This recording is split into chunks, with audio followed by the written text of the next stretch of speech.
Welcome to the Own Your Best Life podcast. I'm May Emson, your host, leadership and mindset coach. Here, we talk all things spiritual, mindset, business, leadership, and wellness for the modern seeker who wants to align their life with purpose and inspiration. We'll cover career changes, stress management, meditation, energy, intuition, and more. Each episode holds spiritual and practical tools to help you live a life of your wildest dreams without getting burnt out along the way. Ready to live a life on your own terms? This is the Own Your Best Life podcast. Welcome, friends, to episode number 61 of the Own Your Best Life podcast. Are you thinking about creating a side hustle or a business? Maybe you've already created a side hustle, but you're not sure how to find the time to continue to work on it without sacrificing your 9-to-5 or your personal life. And if you're wondering, how do I find time for it all? You're in the right place. Today, I'm sharing with you how much time you need, where to start, and a structure that could work for you. Some people dream of owning their own business, and you might be surprised, but that wasn't me. I remember distinctly thinking as a kid that I never wanted to be an entrepreneur. I didn't want all of that commitment. I didn't want that responsibility and risk. Yet, fast forward decades later when I wanted to start coaching, and it wasn't an opportunity in my 9-to-5 corporate job, I knew I needed to create my own opportunity. I needed to create my own business. And we might think of starting a business as this scary idea and one that brings up imposter syndrome or even the sense of overwhelm, like, who am I to do this? Or do I even have time? So time is an important factor for many of us because we have another job that is paying the bills. Maybe it's a 9-to-5 job. Maybe it's not even a 9-to-5 job, but a work at almost any time you have kind of job. And I had one of the latter when I started a business. And if I only looked at time as my deciding factor, I would not have started a business. In fact, if I looked at money as my deciding factor, I wouldn't have started it either. I cannot tell you how much money you'll make from your business or how much time it will take to grow your business. But I can tell you, if you want to start it, having a compelling reason to do it beyond time and money will give you the leverage to start. If you want to start a business or a side hustle, you'll make a lot of excuses for why you can't do it unless you have a compelling reason to do this. This is your why. Your why, the reason you want to do this, comes first. Then your strategies come. Then your how am I going to make this happen come. And what was my why? For me, it was the wake-up call of realizing that death was imminent and unpredictable. It was the realization that life didn't give you a timeline of how long you're going to live and whether or not the person next to you will stick around either. What I wanted to commit to beyond time and money was to honor my truth. So what does that mean? It meant to listen to the nudges. It meant to listen to that inner voice that had been ignored for much of my life. It took a while for me to actually accept that all of the protection and armor I was putting into place to make a certain amount of money or have a certain education or job on my resume was not going to be worth anything if I didn't decide to cash in. So cashing in isn't about not working. I want to be clear about that. Many times we think of, I'm cashing in and I'm leaving all of it behind. For me, cashing in is the deciding moment to say, I am going to spend time doing what I love. I have created options for myself through education, through experiences, through my network. I am now going to leverage that equity that I've built and pivot into something that I actually care about doing. It's about learning, what does doing something feel like with love and commitment when I'm not sure of the outcome. So if you're someone that is really outcome focused and you need a solid plan that has no unpredictability, starting a business is a hard sell. And you don't have to start a business. It's not for everyone. But what I'm trying to explain here is that starting a business is the how. Your why is going to be the reason you're starting a business. And that why for me was to coach.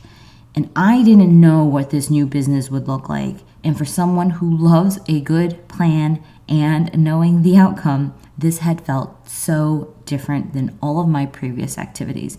I am a firm believer that there are no right or wrong decisions. And instead, we ask ourselves, what do I want to learn from this decision? And in this case, I wanted to learn what it felt like to follow that call of the inner voice, to listen to my intuition, to do this no matter what. And this intuitive call or nudge has led me to that next step over and over and over again, even when my plans have changed. But what doesn't change is that I listen to that inner wisdom above all else. Whether I act on it or not is my responsibility, as it is yours to act on your own inner wisdom.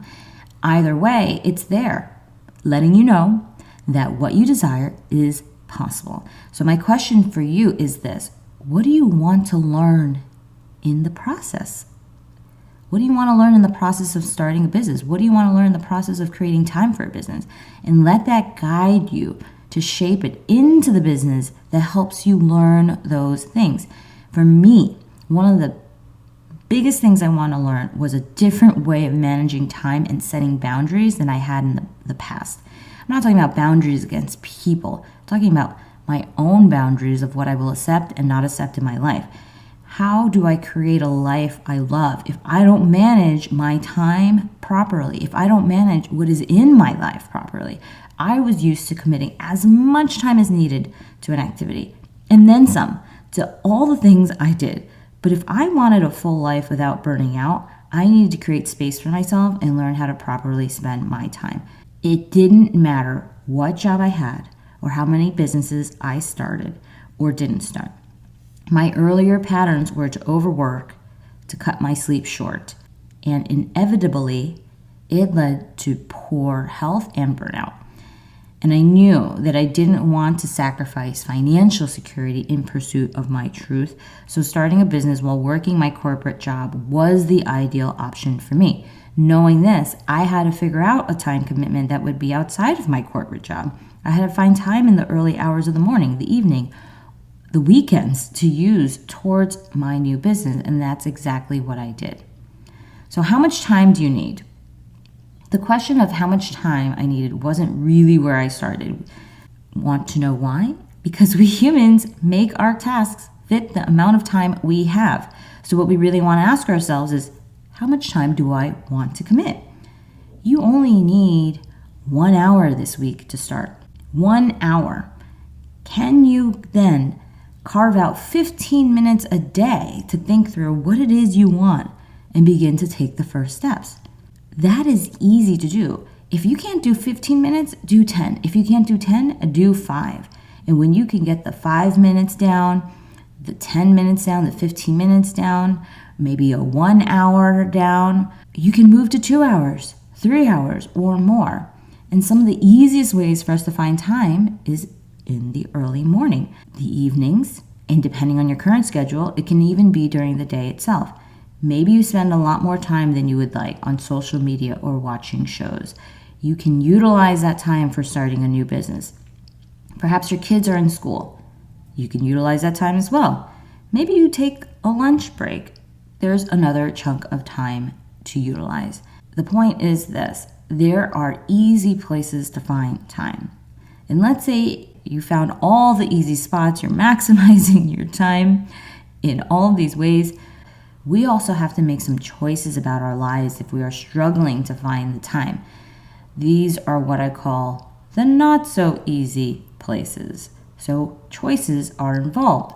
You had choices before, but you could easily say to yourself, oh, I understand I'm spending time in a way that I don't need to here.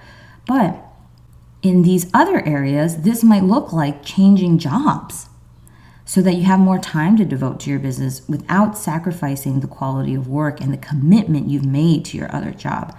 I'm a big believer in integrity, that you cannot be focusing on multiple things at the same time without some variation in effort. So you really have to be clear that you can be committed to your 9-to-5 job because you want to show up there powerfully too. And maybe you know that 9-to-5 job isn't going to last long, and that's a different story.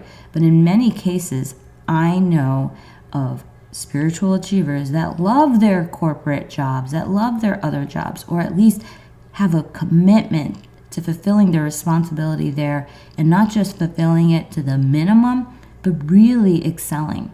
And so this is about understanding that we actually have more time than we realize, and that there will be these seasons in your life where you are going to be going after your corporate or your 9-to-5 job really hard, and maybe you have less time for your business. But there will also be times in your life where you will have a little more time and energy to devote to other things, and you can then focus on starting a business there. The same thing applies if you are a new parent or you have other responsibilities personally in your life.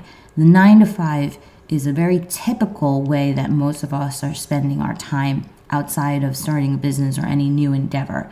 So insert any other activity that you are doing that may be taking in the bulk of your time, whether or not it's a corporate job, whether or not it's freelancing work, whether or not it's multiple side hustles. The same things apply. You need to look at your life as a whole and make some choices about what is a priority at this point. So it might look like asking for part-time work instead of full-time work if you don't feel you need the income. It might look like getting help with childcare, cooking, cleaning, grocery shopping so that you can find an hour or two to work on your business. As your business grows, you might have different needs. So don't let the next thing, like figuring out how to find even more time, deter you from just getting started. So you might be thinking, oh my goodness, May, now I'm going to have to tell my job that I want to work part-time. No, don't even let that be a consideration until it's a consideration. Many of us can do more with 15 minutes of our day than we even realize. So I challenge you to use that 5 minutes, that 10 minutes, that 15 minutes really, really well. Get as far as you can on that. Then move it to 30 minutes, then an hour, before letting go of all the other things that you feel must be let go of. You'll know when it's time, and if you're doubting it, it's likely not the time to think about making these other kinds of choices around the other work that you do, or maybe even changing childcare if that creates a big disturbance in your life. And so there are two more things to keep in mind once you've identified some pockets of time. And these two things are consistency and deadlines. These are the keys to success for almost any endeavor. So if you haven't started a business before and you're figuring it all out for the first time now, or if you've consistently struggled with consistency, you know that your ability to stick to it will be a key factor for your success. And if you want to make any progress in your life, in any area, we need to make it a habit so that when it's time to wake up or transition from the last activity to working on your business, you actually do it. So many of us have great ideas that die because we never follow through. How do we make this working on your business a habit that we follow through on time and time again? It will be through planning and accountability. So planning means that you schedule it in your calendar. It means that you create consistent windows of time for you to create this business. Planning means that you acknowledge that obstacles might show up, and you create then not just the plan A, but a plan B. What if you can't spend an hour today? What if you wake up late? What if you just don't feel like doing it? When you create a plan B or C for each of these likely scenarios, which will happen, this will help you be prepared to execute and make some type of progress, even if it's not what you originally planned. Over the years, I've used quite a few journals and planners to help me get ideas out of my head and onto paper. It's what allowed me to be flexible and create schedules from shifting priorities and schedules that come to me on a daily basis sometimes. And if you're struggling to organize your thoughts, you've got so much coming at you, you've got so much on your mind about what you want to do with this new business or how to even begin, here are a few resources and methods to help you with journaling and planning. So the first one is this. You can just use a journal only. I've used ones that are more like sketchbook ones. Moleskine makes a great one. There are so many kinds of journals out there, and I will link to the ones that I'm using, the ones that I'm talking about in the show notes. So check those out if you want a link to those resources. So you can journal all of it out. Everything that's on your mind, write it all out, because sometimes all of that mental clutter creates interference for us to focus on the thing that we actually need to focus on. Once you get it all out, all the things you feel you have to do, all the things that you think are weighing on your mind, then you go planning your day.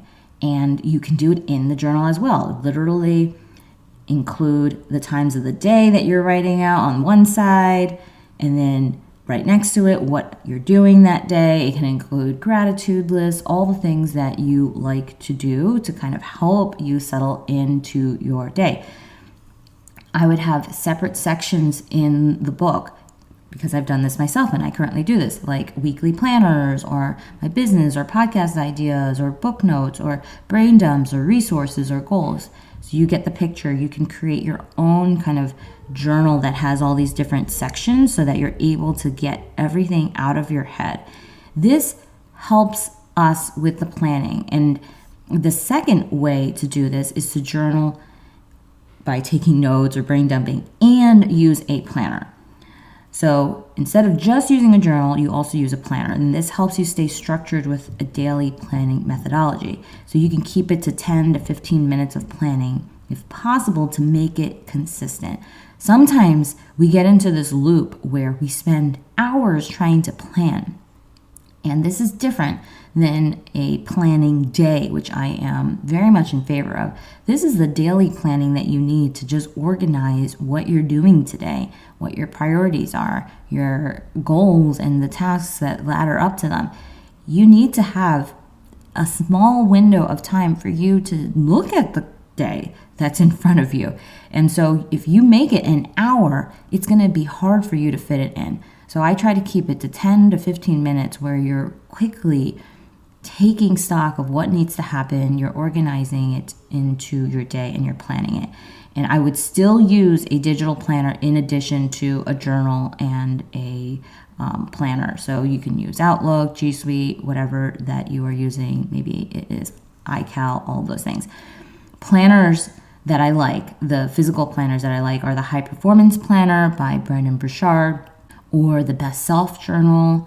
I've also used the RPM method by Tony Robbins for deciding on what actions I want to take.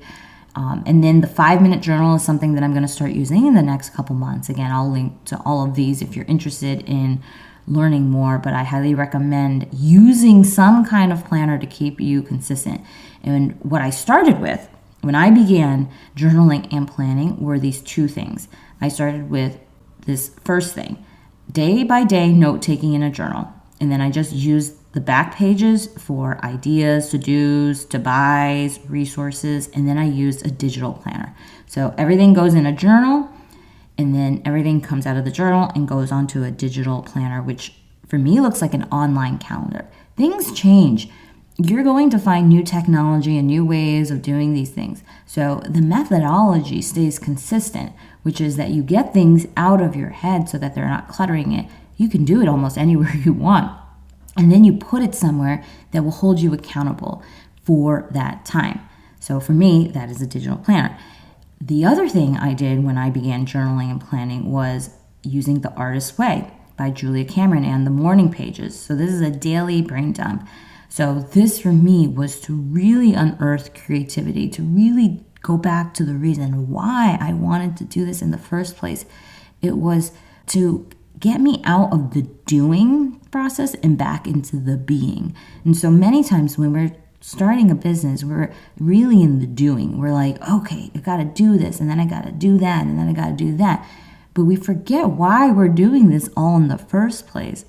And so the ability to allow us to go deep, to go within, to dump out all of the noise that's in our head, and then find some of that beauty, that creativity, the normalness of the day-to-day, and find beauty and wisdom and all of that is such an amazing process to go through. So I highly recommend The Artist's Way by Julia Cameron and the Morning Pages exercises, which is daily writing.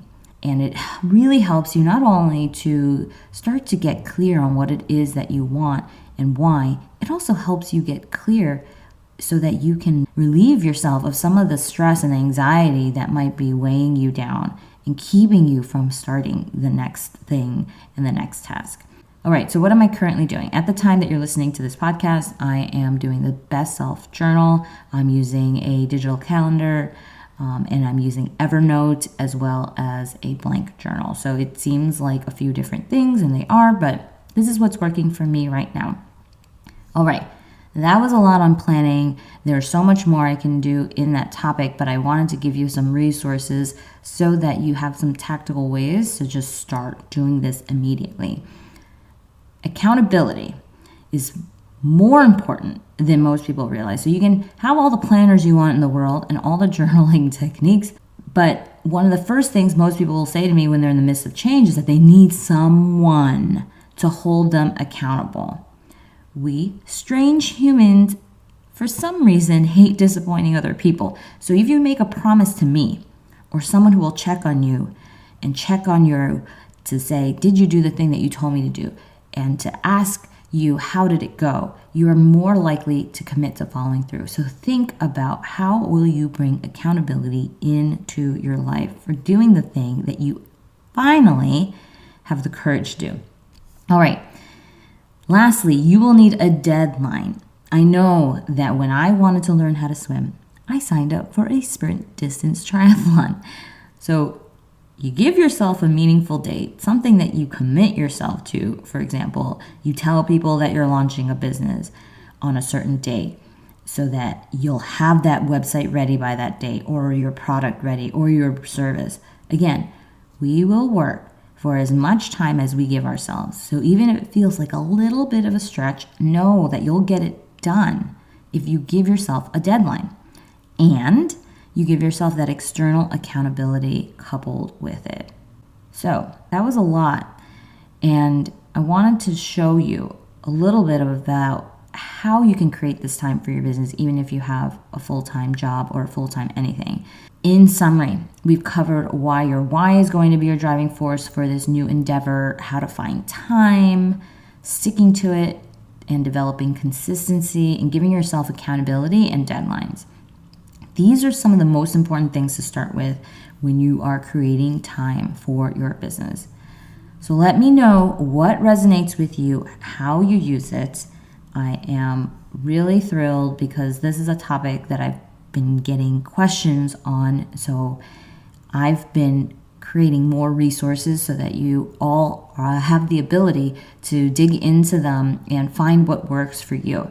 And in this month's leadership group coaching, we will be discovering that process and that energy of achieving, because it is a process and there is a type of energy that you have to hold in your body in order for you to actually execute. And we're going to be diving into all these practices of achieving in a way that doesn't burn us out. And if you enjoy these kind of topics and you want to learn more about what coaching looks like, whether it's one-on-one or group, you can go to www.mayamson.com/contact to learn more. And if you want to go even further on this specific topic of time management and alignment, I'm hosting a free workshop called Breakthrough Days, where we will structure your days and your weeks so that you have the time freedom you need to move forward towards what you want the most. It may be a new business, it may be your family, it may be your personal life, it may be a hobby or your physical health, it may be financial wealth. You are going to start to live life instead of having life live you, so that you can look back at the end of the day, the week, the month, and the year and just appreciate how far you've truly come. So if you want that for yourself, You'll want to sign up at www.mayemson.com/breakthrough days. That is it, my friends, for this week. I hope you have an amazing rest of your week. I love you all, and have a good one. Thanks so much for joining us this week on Own Your Best Life. Make sure to subscribe to the show on iTunes or wherever you listen to podcasts so that you'll never miss a show. And while you're at it, can you please rate and review on iTunes? I would so appreciate it. Share it with a friend, take a screenshot of it, and tag @MayEmson. This helps continue to get the word out. For more show notes and resources, check out www.mayemson.com. You'll have all the links to everything you heard here today. Thanks so much for listening. It's time to own your best life.